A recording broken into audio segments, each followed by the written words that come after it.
প্রেমে প্রত্যাখ্যানের জেদ, ভর সন্ধ্যায় আন্দোলে দশম শ্রেণীর ছাত্রীকে প্রকাশ্যে ছুরির কোপ। ভর সন্ধ্যায় জনবহুল রাস্তার ওপর এক স্কুল ছাত্রীকে প্রকাশ্যে এলোপাথারি ছুরির কোপ মারল এক যুবক। হাওড়ার ডোমজুর থানার অন্তর্গত আন্দুল খাঁটির বাজার চাঁদনি বাগান এলাকায় এই নৃশংস ঘটনাটি ঘটেছে। রক্তাক্ত অবস্থায় ওই ছাত্রীর দেহ উদ্ধার করে হাওড়া জেলা হাসপাতালে নিয়ে যাওয়া হলে চিকিৎসকেরা তাকে মৃত বলে ঘোষণা করে। এই ঘটনাকে কেন্দ্র করে গোটা এলাকায় তীব্র চাঞ্চল্য ও আতঙ্কের পরিবেশ তৈরি হয়েছে। পুলিশ ও স্থানীয় সূত্রে জানা গেছে, মৃত ছাত্রীর নাম ঋতিকা সামন্ত। সে আন্দুল গ্রামীণ হিতকারী গার্লস স্কুলের দশম শ্রেণীর ছাত্রী ছিল। প্রতিদিনের মতোই এদিন সন্ধ্যায় পড়াশোনা সেরে ফিরছিল সে। আন্দুল খাঁটির বাজার চাঁদনি বাগান এলাকায় প্রধান রাস্তার ওপর হঠাৎই এক যুবক তার পথ আটকায় এবং কিছু বুঝে ওঠার আগে ধারালো ছুরি দিয়ে তাকে বেশ কয়েকবার কোপ মারে। প্রকাশ্য রাস্তাতেই তাকে লক্ষ্য করে একের পর এক ছুরির কোপ মারা হয় বলে অভিযোগ। রক্তাক্ত অবস্থায় ওই ছাত্রী রাস্তায় লুটিয়ে পড়লে তার চিৎকার শুনে ছুটে আসেন আশেপাশের পথচারী ও স্থানীয় বাসিন্দারা। বেগতিক দেখে পালিয়ে যাওয়ার চেষ্টা করে অভিযুক্ত যুবক, কিন্তু উপস্থিত জনতা তাকে ধরে ফেলে এবং খবর দেওয়া হয় ডোমজুর থানায়। ঘটনার খবর পেয়ে দ্রুত ঘটনাস্থলে পৌঁছায় ডোমজুর থানার বিশাল পুলিশ বাহিনী। অভিযুক্ত যুবককে উদ্ধার করে নিজেদের হেফাজতে নেয় পুলিশ, এমনটাই সূত্রের খবর।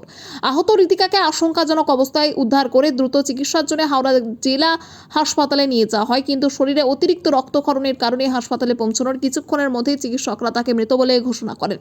ছাত্রীর মৃত্যুর খবর ছড়িয়ে পড়তেই এলাকায় ক্ষোভের আগুন দাউ দাউ করে জ্বলে ওঠে। এলাকার নিরাপত্তা নিয়ে প্রশ্ন তুলতে শুরু করেছেন সাধারণ মানুষ। প্রাথমিক তদন্ত স্থানীয় সূত্রে খবর, প্রেমের প্রস্তাব প্রত্যাখ্যান করার জেরেই এই নৃশংস হত্যাকাণ্ড ঘটিয়েছে ওই যুবক।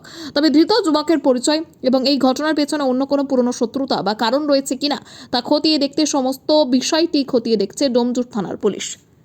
হয়েছে হচ্ছে ওকে একটা ছেলে এসে ওরকম ছুরি মেরে দিয়েছে। কেন কেন ছুরিটা মেরেছে? সেটা তো আমিও জানি না, উনি তো পাড়ার লোক, ওনারও রয়েছে। আচ্ছা, ছুরি মেরেছে। হ্যাঁ, হ্যালো। আচ্ছা, কেন ছুরি মারলো কেন? হ্যাঁ, আসছো? ছুরি মারলো কেন? সেটা জানি না, জানলে বলতাম না। তুমি কে? আমি পাড়ার লোক হই। আর কি অবস্থায় ধরে নিয়ে এলে ওকে? ও পবিত্রা, কি অবস্থায় নিয়ে এলে? তুমি কথার উত্তর দাও না। কি হয়েছে? কি অবস্থায় নিয়ে এলে? হ্যালো। বলো, কি দেখেছো? আমি দেখেছি যখন ও রাস্তায় পড়ে যায় তখন ওই মেয়েটাকে নিয়ে আমরা টোটোয় করে দুজনে এসেছি। ওর নাম কি? মেয়েটার নাম কি? মেয়েটার নাম ঋতিকা। কোন স্কুলে পড়ে? গামইতকারী। আচ্ছা, তুমি কিভাবে চেনো ওকে? আমি চিনি হচ্ছি ওর দিদি হচ্ছে আমার বোনের বন্ধু হয়, আচ্ছা এই কারণেই চেনা জানা। আচ্ছা, আর ছেলেটা? ছেলেটাকে চিনি না। ও ছুরি দিয়ে মেরেছে ওকে? হ্যাঁ, আমাকেও তো মেরেছে। তোমাকেও মেরেছে? তুই বাচ্চাতে গিয়ে তোমাকেও মেরেছে? হ্যাঁ, কারণটা কি? কারণটা জানি না। তুমি হঠাৎ বাঁচাতে গেলে? তো বাঁচাতে যাবো না একটা ওরকম হলে? মানে তুমি ছিলে স্পটে যখন হচ্ছে? না, আমি তখন অনেকটা দূরে ছিলাম, ওরকম চেল্লামেল্লি হচ্ছে, আমি ছুটে গিয়ে দেখি ওরকম। সবাই তো বাঁচাতে গেছিল। তোমার নাম? আকাশ। ঘটনাটা শুনে তো এলাম যে এই যে ছুরি মেরেছে এইখানে এইখানে এই দুটো পড়ে আছে, দেখুন না, ব্ল্যাক পড়ে আছে। প্রেম ভালোবাসা কিছু কেস ছিল, ঠিক আছে, সেই কেস নিয়ে হয়তো ছুরি ছাড়া চলেছে। তো আমাদের এই জেলে পাড়া একটা ছেলে ছিল, সে বাঁচিয়ে দিয়েছে, তাহলে মেয়েটাকে মেরে দিত। ধরা পড়েছে, মাথর খেয়েছে, থানায় নিয়ে গেছে, মেয়েটাকে পিজিতে নিয়ে গেছে। ওই 27 এরকম হবে। হ্যাঁ হ্যাঁ, এই আশপাশে কোথায় বাড়ি। ছেলেটার বাড়ি পাওয়া যায় না, মেয়েটার বাড়ি এখানে। এরকম ঘটনা তো আমাদের ঘটে নেই, প্রথম বাইরে হতো, এখানে হচ্ছে এসব। প্রশাসনের দরকার, প্রত্যেকটা স্কুল কলেজ, গ্রামাধিকারী স্কুল, আরিবেলা স্কুল সব স্কুটি নিয়ে নিয়ে দাঁড়িয়ে আছে, আর সব পাতাখোর গেজাখোর এইসব ঘটনা ঘটাচ্ছে। নাহলে এসব ঘটনা ঘটে? ওইরকমই কিছু একটা হবে। আমার নাম রঞ্জিত অধিকারী। হ্যাঁ, এলাকা। ব্যাপারটা হচ্ছে যে আমি বাস স্ট্যান্ডে ছিলাম, তো আমি ফুল কিনছিলাম মহাকালীর কাছে। হঠাৎ খবর পেলে ফোন গেল যে এখানে একটা ট্র্যাপ হয়েছে, একটা মেয়েকে একটা ছেলে ট্র্যাপ করেছে। তো তারপরে আমি যতটুকুনি বাড়িতে আসতে যেতে সময় লেগেছে, সঙ্গে সঙ্গে আমি আইসি সাহেবকে ফোন করেছিলাম ইনফর্মটা করার জন্য। দেখলাম এসে ছেলেটা এখানে রক্তাক্ত অবস্থা পড়ে আছে, মেয়েটাকে অলরেডি রিকভারি করে সে বাড়ি নিয়ে গেছিল। ঋতিকা সামন্ত মেয়েটার নাম, ঠিক আছে, 17 বছর বয়স, মাকালতলায় বাড়ি, আমারই ওয়ার্ডে বাড়ি, ঠিক আছে। হ্যাঁ, পড়াশোনা করে, ঠিক আছে। তো মেন ব্যাপারটা হচ্ছে কি হয়েছে বলা যাবে না, কিন্তু ট্যাপ হয়েছে ছুরি দিয়ে, সেটা তো বোঝাই যাচ্ছে পাবলিক যা হয়েছে। পুলিশ এসছে, রিকভারি করেছে, এটাকে হসপিটালে নিয়ে গেছে। মহিলাটার অবস্থাও আশঙ্কাজনক, তার পরিবার সমস্ত মিলিয়ে পিজির দিকে রওনা হয়েছেন।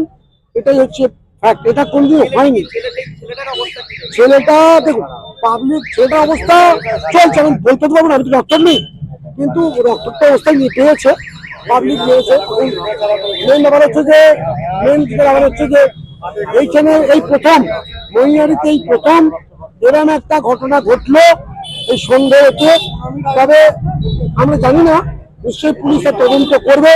এই আগে বহুদিন আগে এরকম একটা ঘটনা ঘটেছিল, কিন্তু এই প্রথম মুহূর্তে এটা হলো। আমরা এর নিন্দা করছি এবং এর উপযুক্ত তদন্ত করে স্পেসিফিক শাস্তি চাই। ছেলেটার মাজুতে বাড়ি, কোথা বাড়ি? মারিসদা বাড়ি, এখানে স্কিপারে কাজ করে। আমি যেটা খবর পাচ্ছি, মনে হয় ওর বাড়িতেই ভাড়া থাকে, এরকম একটা ব্যাপার শুনতে পাচ্ছি, তবে শিওর নয়। স্কিপারে কাজ করে, লেবারের কাজ করে, তার সমস্ত ডাটা পুলিশকে দেওয়া হয়েছে। আশা করছি পুলিশ সঠিকভাবে তদন্ত করবে। আমি বলতে পারবো না, এখন আমি জানি না প্রেম কি অপ্রেম, কি করে বলবো আমি? এরকম তো হতে পারে, আচমকা ঘটনা ঘটেছে, আমি কি করে বলবো? মেয়েটাকে সেবাই নিয়ে যাওয়া হয়েছিল, ওখান থেকে সোজা পিজিতে রেফার করা হয়েছে। ছেলেটাকে পুলিশ রিকভারি করে তাদের পদ্ধতিগত নিয়ে নিয়ে গেছে। সেটা বলতে পারবো না, দেখলাম পড়ে আছে, কে মেরেছে কিবিতে এসে দেখলাম পড়ে আছে, কে মেরেছে কি করে? আমার নাম শুভঙ্কর মজুমদার, মহিলারি 8 নম্বর গ্রাম পঞ্চায়েতের উপর।